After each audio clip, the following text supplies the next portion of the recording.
How to fix Minecraft realms not loading on your Bedrock and on your Minecraft game. For this, first thing we will need to check is our network connection, that we are connected with a better Wi-Fi or not.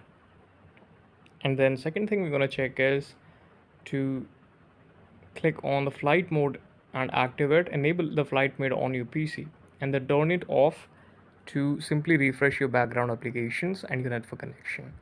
And the third thing we're going to check is our network connection speed, that what is the speed we are getting right now. So as you can see, the download speed is about 206 MB per second, and the upload speed is approximately about 216 MB per second. So that is a good enough speed to load anything. Now, if the problem is not solved, the last thing is you have to simply restart your PC, click on the restart button and restart it. After, you can try again on the Minecraft official website of the game.